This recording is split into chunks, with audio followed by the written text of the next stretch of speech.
क्या आपने कभी ऐसी जगह के बारे में सुना है जहां 17,000 से भी ज्यादा द्वीप हों, जहां एक ही देश में सैकड़ों भाषाएं बोली जाती हों, जहां धुएं उगलते ज्वालामुखी, नीले समंदर, प्राचीन मंदिर और दुनिया की सबसे अनोखी संस्कृति एक साथ मिलती हो? यही है इंडोनेशिया, एक ऐसा देश जो सिर्फ घूमने की जगह नहीं बल्कि हर मोड़ पर नई कहानी सुनाता है। यहाँ कभी आपको बादलों के ऊपर उगता सूरज दिखेगा, तो कभी सदियों पुरानी परंपराएं आज भी जिंदा मिलेंगी। दक्षिण पूर्व एशिया में स्थित इंडोनेशिया दुनिया का सबसे बड़ा आर्किपेलागो है। इसकी आबादी लगभग 28 करोड़ है। यहाँ की करेंसी इंडोनेशियन रुपया, IDR, और आधिकारिक भाषा बहासा इंडोनेशिया। यह देश भूमध्य रेखा पर फैला है, इसलिए साल भर मौसम गर्म और ट्रॉपिकल रहता है। अगर आप साफ आसमान, बीच और आइलैंड हॉपिंग का मजा लेना चाहते हैं, तो मई से सितंबर का समय सबसे बेहतरीन माना जाता है। इंडोनेशिया की कहानी भी उतनी ही दिलचस्प है। कभी यहाँ शक्तिशाली श्रीविजय और मजापहित जैसे साम्राज्य राज करते थे। फिर सदियों तक डच शासन रहा और आखिरकार 17 अगस्त 1945 को इस देश ने आज़ादी का ऐलान किया। आज इंडोनेशिया एशिया की सबसे तेजी से बढ़ती अर्थव्यवस्थाओं में गिना जाता है। लेकिन इस देश की असली पहचान इसके लोग हैं। यहाँ 1300 से ज्यादा जातीय समुदाय और सैकड़ों भाषाएं मिलकर एक रंग-बिरंगी संस्कृति बनाते हैं। नेपी, गलुंगन और ईद जैसे त्योहार पूरे उत्साह से मनाए जाते हैं। मंदिरों में प्रवेश से पहले जूते उतारना, दाहिने हाथ से चीज देना और स्थानीय परंपराओं का सम्मान करना यहाँ की आम एटिकेट है। शायद यही वजह है कि इंडोनेशिया हर यात्री को सिर्फ यादें नहीं बल्कि जिंदगी भर के अनुभव देकर विदा करता है।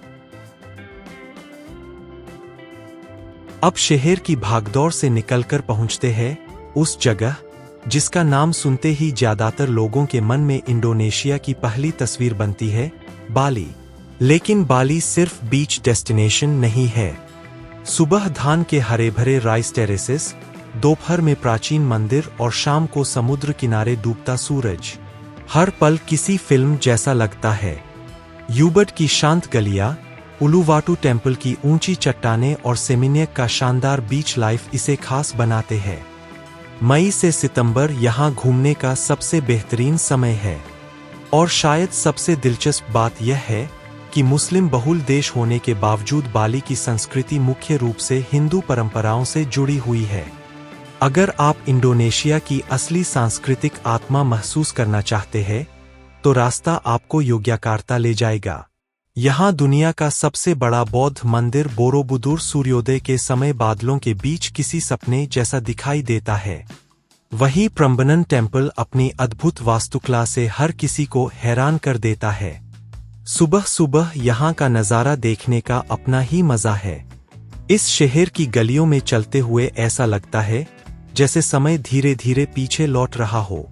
यही वजह है कि इतिहास प्रेमियों के लिए यह जगह किसी खजाने से कम नहीं।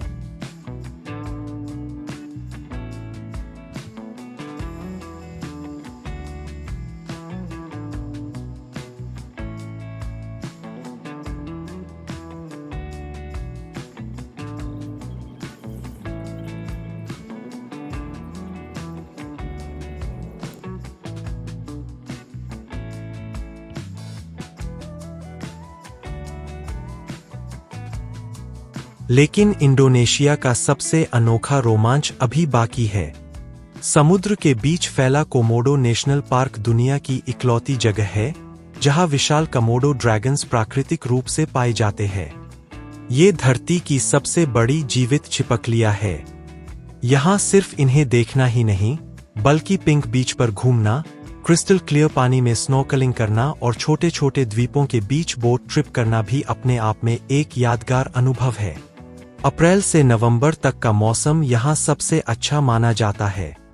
यह सोचकर ही रोमांच होता है कि जिस जमीन पर आप चल रहे हैं, वहाँ लाखों सालों से प्रकृति ने अपना संतुलन बनाए रखा है।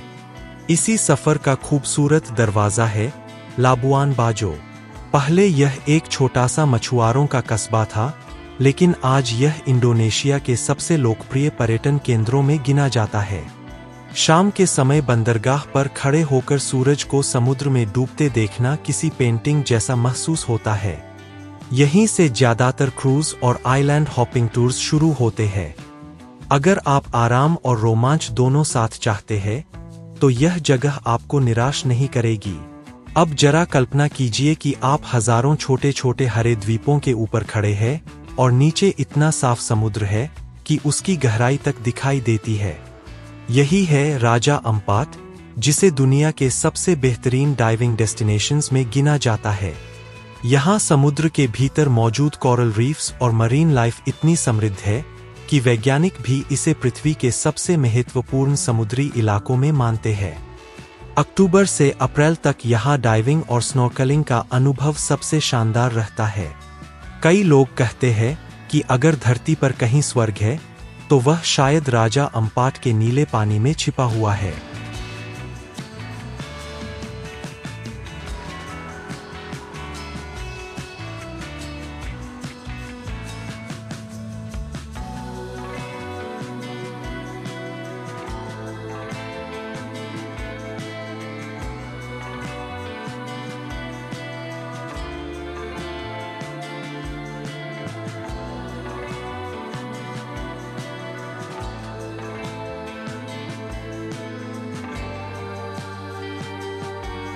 अगर आपको पहाड़ और रोमांच पसंद है, तो माउंट ब्रोमो आपका इंतजार कर रहा है।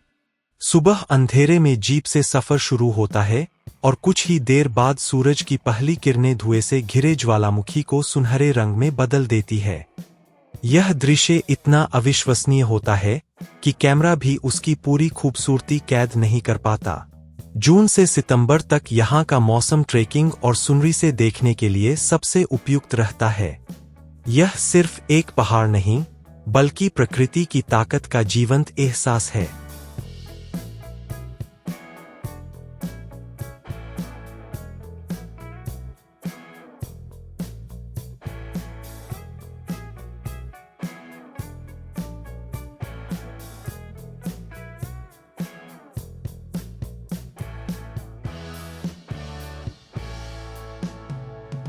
और आखिर में पहुंचते हैं नुसा पेनिडा। ऊंची चट्टानों के बीच छिपा केलिंकिंग बीच ऊपर से किसी डायनासोर की आकृति जैसा दिखाई देता है। क्रिस्टल बे का साफ पानी और एंजल्स बिलाबोंग की प्राकृतिक चट्टानी झीलें इसे फोटोग्राफरों का सपना बना देती है। यहां अप्रैल से अक्टूबर तक का मौसम सबसे बेहतर रहता है। समुद्र की तेज लहरें और विशाल चट्टानें आपको बार बार यह एहसास कराती है कि प्रकृति इंसानों से कहीं ज्यादा शक्तिशाली और खूबसूरत है। लेकिन इंडोनेशिया सिर्फ जगहों का नाम नहीं है, बल्कि यहाँ के अनुभव इसे यादगार बनाते हैं।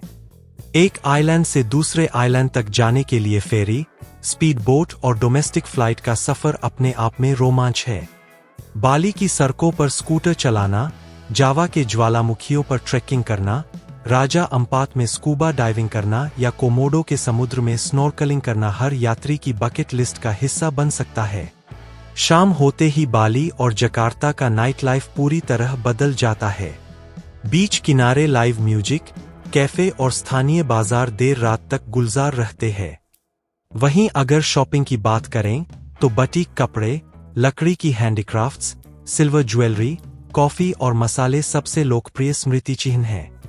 और जब नेपी, गलुंगन या बाली आर्ट्स फेस्टिवल जैसे त्योहार शुरू होते हैं, तो पूरा माहौल रंग, संगीत और परंपराओं से भर उठता है।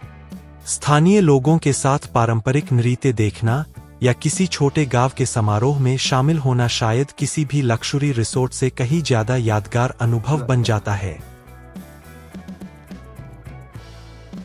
अगर आप सोच रहे हैं कि इतना शानदार सफर कहीं बहुत महंगा तो नहीं पड़ेगा, तो अच्छी खबर यह है कि इंडोनेशिया हर तरह के ट्रैवलर के लिए कुछ न कुछ लेकर आता है। अगर आपका बजट कम है, तो लगभग 25 से $40 प्रतिदिन में हॉस्टल, लोकल फूड और पब्लिक ट्रांसपोर्ट के साथ आराम से घूम सकते हैं। थोड़ा आराम चाहते हैं, तो $60 से $120 में अच्छे होटल, आइलैंड टूर्स और बेहतर रेस्टोरेंट्स का अनुभव मिल जाता है। और अगर लक्जरी पसंद है, तो प्राइवेट विलास, बीच रिसोर्ट्स और याcht क्रूजेस इस सफर को किसी सपने जैसा बना देते हैं। लेकिन कुछ छोटी गलतियां पूरे ट्रिप का मजा बिगाड़ सकती है। बिना योजना के बारिश के मौसम में पहुंचना, मंदिरों में ड्रेस कोड को नजरअंदाज करना, टैप वाटर पीना, स्कूटर बिना सही लाइसेंस के चलाना या सिर्फ बाली देखकर पूरे इंडोनेशिया को समझ लेना, ये गलतियां अक्सर नए यात्री कर बैठते हैं। दिलचस्प बात यह है कि दुनिया का सबसे बड़ा आर्किपेलागो होने के साथ साथ इंडोनेशिया में 130 से ज्यादा सक्रिय ज्वालामुखी है। यहाँ दुनिया का सबसे बड़ा बौद्ध मंदिर भी है और धरती पर सिर्फ यही प्राकृतिक रूप से मिलने वाले कमोडो ड्रैगन्स भी। शायद यही वजह है कि हर सफर यहाँ एक नई खोज बन जाता है। इंडोनेशिया आपको सिर्फ खूबसूरत तस्वीरें नहीं देता, बल्कि ऐसी यादें देता है जो सालों बाद भी मुस्कान बनकर लौट आती है। अगर आपको भी लगता है कि यह देश आपकी ट्रैवल बकेट लिस्ट में होना चाहिए, तो इस वीडियो को लाइक जरूर करें, हमारे चैनल को सब्सक्राइब करें और कमेंट में बताइए इंडोनेशिया की कौन सी जगह आपने सबसे पहले देखने का सपना देखा है। शायद अगला सफर वहीं से शुरू हो।